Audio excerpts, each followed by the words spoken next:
अल्हम्दुलिल्लाहि रब्बिल आलमीन वस्सलातु वस्सलामु अला सय्यिदिल मुरसलीन व अला आलिहि व सहाबिहि अजमईन। अऊज़ु बिल्लाहि मिनश शैतानिर रजीम। बिस्मिल्लाहिर रहमानिर रहीम। लक़द अरसलना रुसुलना बिल बय्यिनाति व अंज़लना मअहुमुल किताब वल मीज़ान लियक़ूमन नासु बिल क़िस्त व अंज़लनल हदीद फ़ीहि बअसुन शदीदुन व मनाफ़िउ लिन्नास वलियअलमल्लाहु मन यंसुरुहु व रुसुलहु बिल ग़ैब इन्नल्लाह क़विय्युन अज़ीज़। सदक़ल्लाहुल अज़ीम। मुअज़्ज़ज़ सामीन किराम और पर्दानशीन ख़वातीन,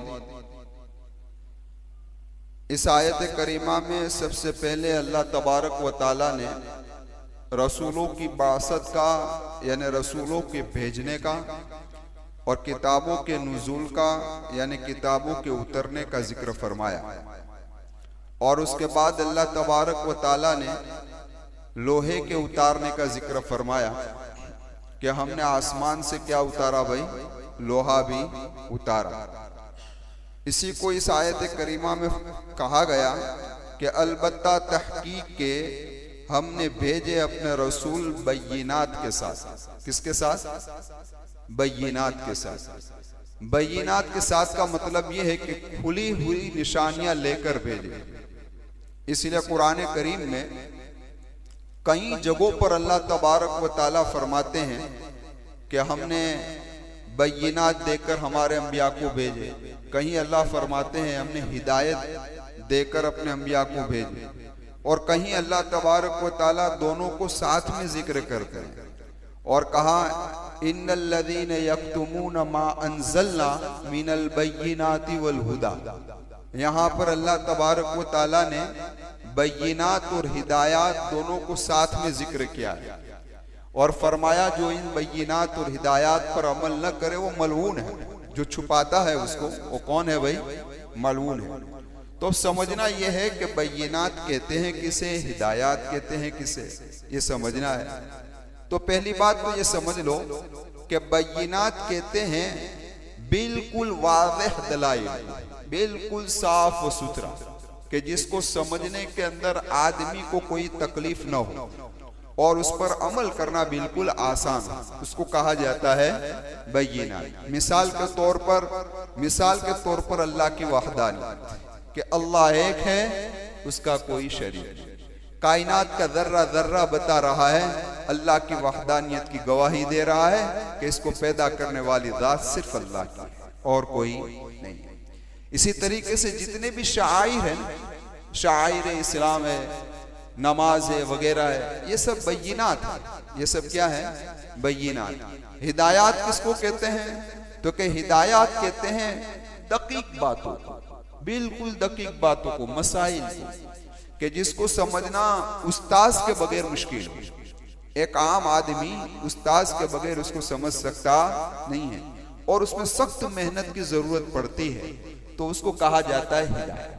खैर, तो अल्लाह तबारक व ताला ने रसूलों को बय्यिनात देकर भी भेजा और हिदायत देकर भी भेजा। अब जरा आगे देखें। व अंज़लना मअहुमुल किताब वल मीज़ान, और हमने नाजिल किया यानी हमने उतारा उनके साथ किताब को और मीज़ान को। इससे पता ये चलता है कि जितने भी नबी आए और जितने भी रसूल आए, अल्लाह तबारक व ताला ने या तो उन्हें किताबें अता फरमाई या सहीफे अता फरमाए। अब किताबें और सहीफे क्या होते हैं? तो किताबें और सहीफे उसके अंदर असल बुनियादी मज़ामीन होते हैं, असल बुनियाद उसी के अंदर होती है और असासी कवानीन भी यानी बुनियादी कवानीन उसके अंदर होते हैं। और नबी का फेल यानी नबी का काम और नबी का कौल यानी नबी की बात, ये उसकी शरह करते हैं। क्या करते हैं? उसकी वजाहत करते हैं। तो उसको कहा जाता है किताब। समझ में आ गई बात? अब जरा देखें कुरान ने क्या कहा। व अंज़लना मअहुमुल किताब वल मीज़ान, और हमने मीज़ान को भी उतारा। किसको उतारा भाई? मीजान का आम माना है तराजू। क्या है मीजान? किसको कहते हैं? छाबड़ा तोला, किन्हें? हाँ, उसको कहा जाता है मीजान। लेकिन यहां मीजान से क्या मुराद? तो उसमें मुफस्सिरीन का इख्तिलाफ। एक कौल यह है कि यहां मीजान से मुराद शरीयत है। क्या है? कि जिससे आदमी सही और गलत के अंदर फर्क कर सकता है कि ये सही है ये गलत है। इसको क्या कहा जाता है भाई? शरीयत। अब जरा दरमियान के अंदर एक बात और समझ लो। हजरत आदम अलैहिस्सलाम से लेकर खातमुन नबिय्यीन मोहम्मद रसूलुल्लाह सल्लल्लाहु अलैहि वसल्लम तक अल्लाह तबारक व तआला ने सिर्फ दीन इस्लाम ही को उतारा है और किसी दीन को उतारा नहीं। इसलिए सारे नबियों का दीन, शरीयतें अलग अलग है, शरीयतें मुख्तलिफ। हजरत आदम अलैहिस्सलाम की शरीयत अलग थी, हजरत नूह अलैहिस्सलाम की शरीयत अलग थी, क्योंकि शरीयत के अंदर माहौल का लिहाज किया जाता है। किसका लिहाज किया जाता है? माहौल का। दीन के अंदर कोई लिहाज किया नहीं जाता। इसीलिए आप देखें कि हजरत आदम अलैहिस्सलाम की शरीयत के अंदर बहन से निकाह करना जायज था। क्यों? कि वहां और कोई ऑप्शन ही नहीं था, वहां और कोई ऑप्शन था ही नहीं, इसलिए बहनों से निकाह करना जायज था। लेकिन जब नस्ल बढ़ती गई बढ़ती गई बढ़ती गई तो फिर आगे जाके शरीयत के अंदर तब्दीली आई कि अब बहनों से निकाह कर सकते नहीं। तो पता चला कि नबियों की शरीयतें अलग अलग हो सकती है, लेकिन तमाम नबियों का दीन, क्योंकि दीन नाम है अकीदों का और अकीदों के अंदर इख्तिलाफ हो सकता। अल्लाह को सब मानते हैं, आसमानी किताब और रसूल ये अकीदे की बात है, फरिश्ते अल्लाह की मखलूक ये अकीदे की बात है, उसमें दूसरी बात हो ही सकती नहीं। इसलिए दीन कौन? एक। शरीयत अलग अलग हो सकती है। अब जरा आप देखें कि शरीयत के मुख्तलिफ होने की वजह से अल्लाह तबारक व तआला ने कुरान करीम में फरमाया इन्नद्दीन इंदल्लाहिल इस्लाम, कि अल्लाह की तरफ से कौन सा दीन है? दीन है इस्लाम। इसलिए हम जब इस दुनिया से रुखसत होंगे, अल्लाह मुझे भी ईमान के हालत में रुखसत फरमाए, आप तमाम को ईमान के हालत में इस दुनिया से रुखसत फरमाए। जब हम कब्र के अंदर सोएंगे तो फरिश्ता आएगा तो क्या पूछेगा? दूसरा सवाल यही होगा, मा दीनुका, तुम्हारा दीन? हाँ, ये नहीं पूछेगा मा शरीयतुका, तुम्हारी शरीयत, शरीयत का नहीं पूछेगा। क्या पूछेगा? तुम्हारा दीन क्या? इसीलिए अल्लाह तबारक व तआला फरमाते हैं कि इन्नद्दीन इंदल्लाहिल इस्लाम, कि हमने तुम्हारे लिए क्या रखा है भाई? दीन इस्लाम। हम हमारी तरफ से दीन इस्लाम है और कोई दीन है नहीं।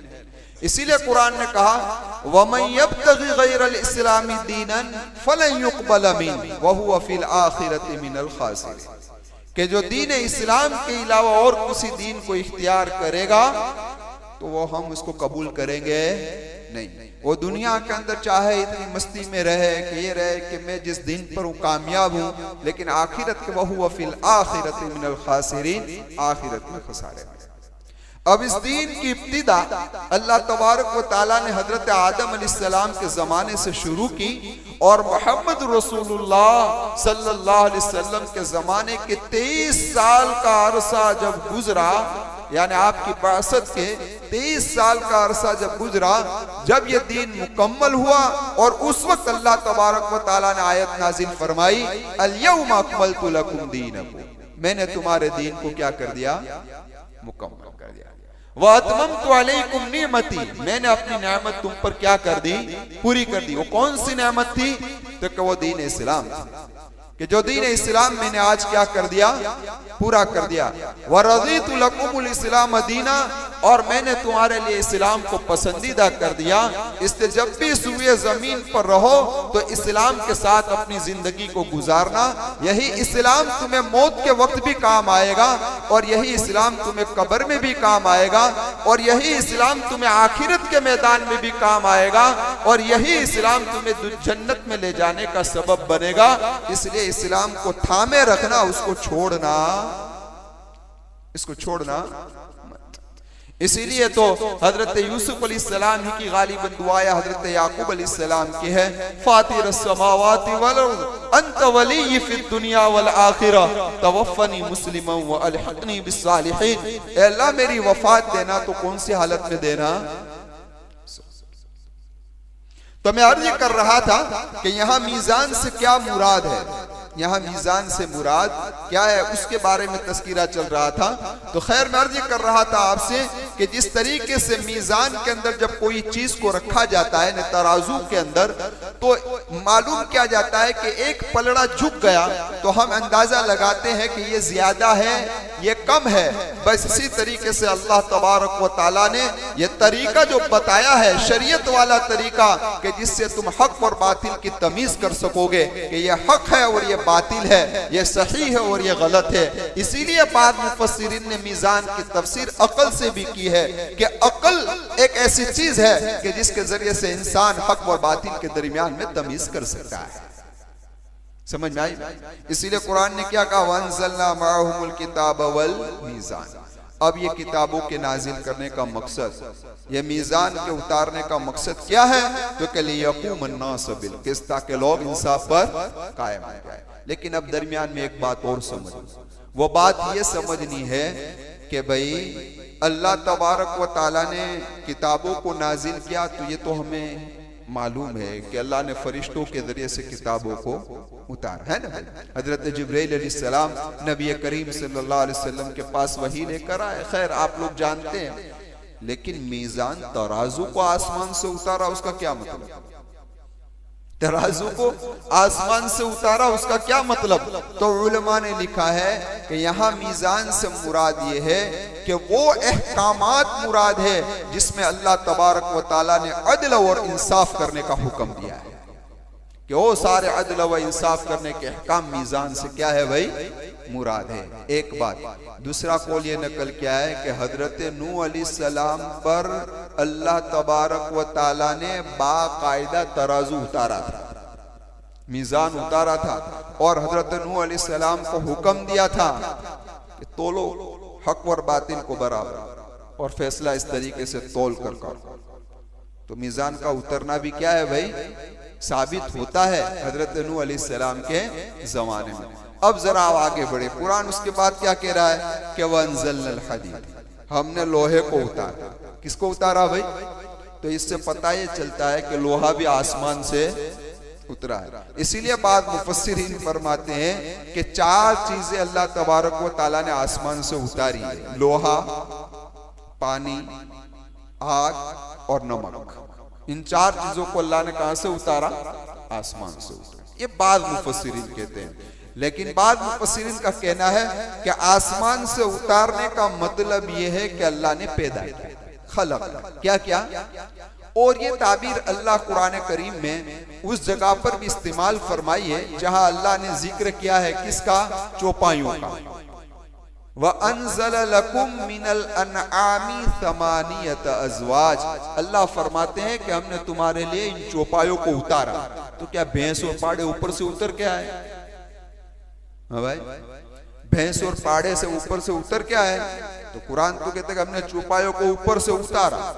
तो जिस तरीके से वहां उतारने से मुराद पैदा करना है, इसी तरीके से भी यहाँ लोहे को उतारने से मुराद क्या है? पैदा करना। लेकिन अब सवाल ये इस बात पर होता है कि अगर मकसद यही था पैदा का, तो अल्लाह फौरन कह देते वह खलकना, कि हमने लोहे को पैदा किया, तो अंजलना कहने की क्या जरूरत भाई? समझ में आई बात? तो उलमा ने उसका जवाब ये दिया कि इस बात की तरफ इशारा कर दिया है, कि इस बात की तरफ अल्लाह तबारक व ताला ने इशारा कर दिया है कि दरअसल एक एतबार से ये सारी चीजें आसमान से उतरी हुई है। क्यों? कि उसके जमीन में पैदा होने से पहले अल्लाह ने उसको लोहे महफूज के अंदर लिख दिया था। क्या कर दिया था भाई? लिख दिया था। इसलिए फरमाया व अनज़लनल हदीद। अब पता चला, अब फरमाया कि इस लोहे के अंदर दो फायदे हैं। कितने फायदे हैं? दो फायदे। पहला फायदा क्या है? तो कि पहला फायदा ये कि फीही बअसुन शदीद, उसमें सख्त लड़ाई। क्या है भाई? उसमें सख्त लड़ाई। एक फायदा तो ये है। दूसरा फायदा क्या है? तो कि वह मनाफिउ लिन्नास, लोगों के लिए उसके अंदर बड़े फायदे की चीजें। पहला फायदा क्या बयान किया मैंने? सख्त लड़ाई। इसलिए आप जरा देखें, गौर करें, सोचे कि पुराने जमाने से उठाओ, हजरत आदम अलैहिस्सलाम के पोते हजरत इदरीस अलैहिस्सलाम ने सबसे पहले लोहे की सुई बनाई और कपड़े को सिए।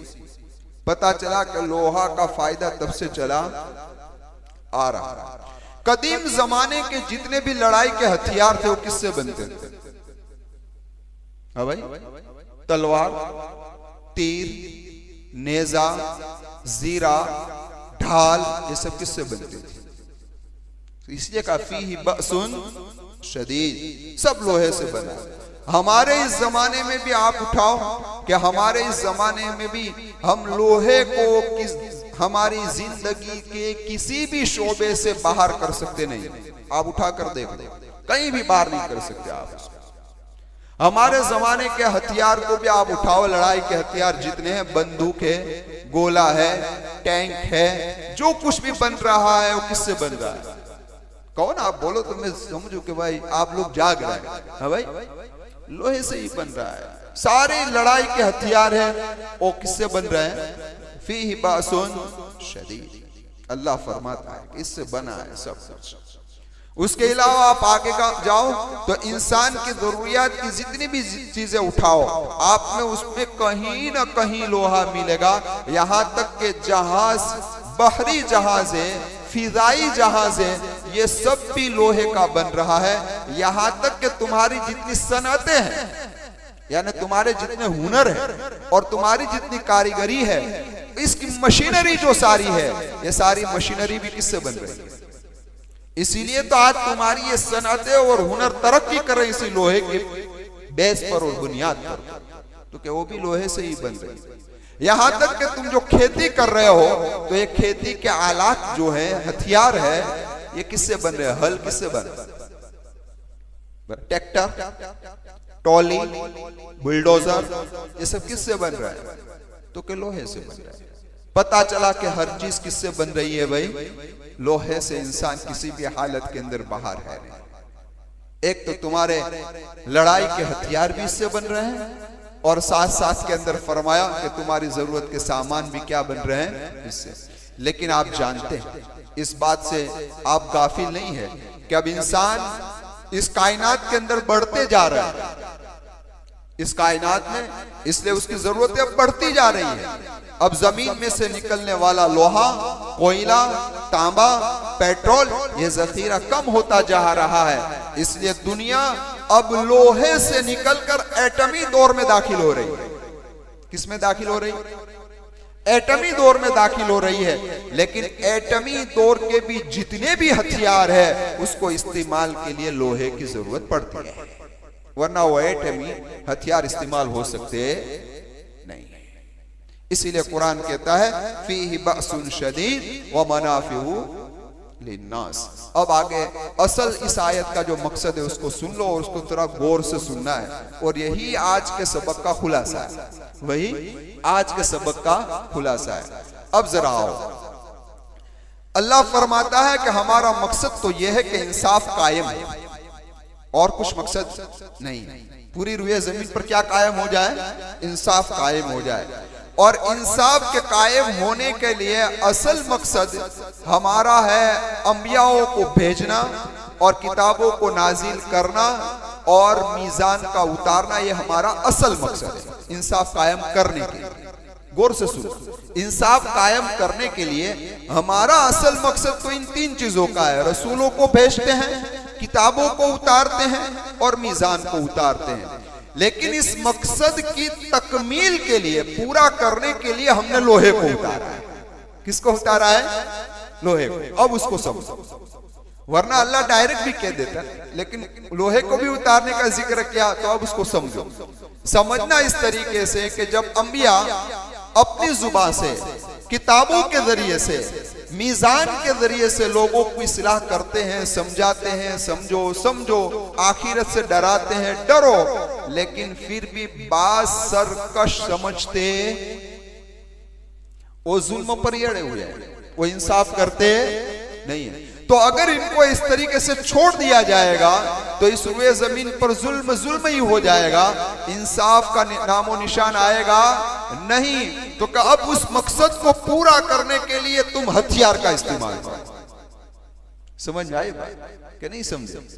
तो अब ये हमने जो लोहा उतारा ना, इस मकसद की तकमील के लिए उतारा है, तो अब इसके जरिए से हमारा मकसद पूरा करो, इन जालिमों को पकड़ो और इंसाफ कायम करो इसके। लेकिन दूसरा फायदा भी अजीब बयान फरमाया उलमा फरमाते हैं कि देखो मकसद तो ये था ही, इंसाफ कायम हो जाए, इसलिए अल्लाह ने किताबें उतारी, मीजान उतारा, साथ में लोहा भी उतारा, लेकिन लोहे का जिक्र बाद में किया। कहा क्या भाई? बाद में किया, पहले इन दोनों का जिक्र किया और इशारा कर दिया कि भाई मखलूक की इस्लाह जो असल में हो सकती है और तालीम व तरबियत से हो सकती है, बदर्जे मजबूरी जरूर पड़े तो लोहे का इस्तेमाल करना, वरना पहले लोहे का इस्तेमाल करना नहीं। इससे पता यह चला कि मखलूक की इस्लाह किससे होती है भाई? तालीम से होती है, तरबियत से होती है। हाँ, लोहे से नहीं हुआ करती, लेकिन लोहे से मजबूरी के दर्जे में किया जाता है। इसलिए एक ज़िम्नन एक बात और समझ लो, तालिबे इल्मों की भी इस्लाह किससे होती है? समझाने से होती है। हाँ, जब समझे नहीं तो बदर्जे मजबूरी पिटाए है। इसी तरीके से अपने औलाद की इस्लाह भी किससे होगी? समझाने से होगी, तालीम से होगी, तरबियत से होगी। लेकिन तालीम व तरबियत का हरबा इस्तेमाल करने के बाद जब आप मजबूर हो जाए तब आप अपने बच्चों की पिटाई कर सकते हैं, वरना पहले। आम तौर पे ये देखा गया कि आज हमारी कमजोरी ये पाई जाती है कि हम सबसे पहले अटैक अपने बच्चों पर पिटाई से करते हैं। किससे करते हैं? मारने से करते हैं, ताकि अभी सुधर जाएगा। लेकिन ये तजरबा है कि जिन बच्चों को इब्तिदा के अंदर माँ बाप ने बहुत मारे हैं, बहुत पिटाई की है, उसकी इस्लाह करने के लिए, उसको सही करने के लिए एक उम्र के एक हद तक वो बच्चा बर्दाश्त करेगा। फिर जब बालिग हो जाएगा और कुछ बड़ा हो जाएगा, फिर बिल्कुल हाथ से वो निकल जाएगा। देख लेना, तजरबा कर लेना, क्योंकि स्प्रिंग को जितनी दबाई जाए ना, छोड़ोगे तो उतनी। इसलिए बच्चों को ज्यादा मारपीट करनी चाहिए नहीं, बिल्कुल अपने बच्चों को प्यार मोहब्बत से समझाओ। हाँ, तंबी के तौर पर कभी इस्लाह कर दिया लगे, वरना मार धार ये असल नहीं। तो यहाँ भी कुरान करीम ये बयान फरमा रहा है कि असल मकसद मखलूक की इस्लाह का जो है तालीम व तरबियत है, बदर्जे मजबूरी लोहा है। खैर, फिर अल्लाह फरमाता है वलियअलम अल्लाह, ताकि अल्लाह जाने, यानी अल्लाह जाहिर करे कि मैं जाहिर करना चाहते हैं कि मैं यंसुरुहु व रसूलहु बिल गैब, कि कौन अल्लाह की और उसके रसूल की बिन देखे मदद करता है। अल्लाह और उसके रसूल की मदद से मुराद ये है कि कौन अल्लाह और उसके रसूल के दीन की मदद करता है। किसकी मदद करता है? दीन की मदद करता है। इन्नल्लाह कवियुन अजीज, यकीनन अल्लाह तबारक व तआला बड़े ताकत वाले, जबरदस्त। जब अल्लाह तो बड़े ताकत वाले हैं, जबरदस्त है, तो अपनी ताकत के जरिए से सब दीन को कायम कर सकता है। लेकिन ये लोगों, हमें तुम्हारा इम्तिहान लेना मकसूद है कि कौन हमारे अहकामात पर अमल कर कर हमारे दीन को गालिब करने की कोशिश करता है। और कौन से अहकामात है? आगे मैंने इशारा कर दिया, तीन चीजें बयान फरमा दी के कौन हमारे इस अहकामात पर अमल कर कर दीन को गालिब करने की कोशिश करता है। अल्लाह से मैं भी दुआ करता हूँ, अल्लाह से आप भी दुआ करें, अल्लाह दीन इस्लाम को गालिब फरमा दे, अल्लाह हमारी मदद फरमाए, अल्लाह हमारी नुसरत फरमाए।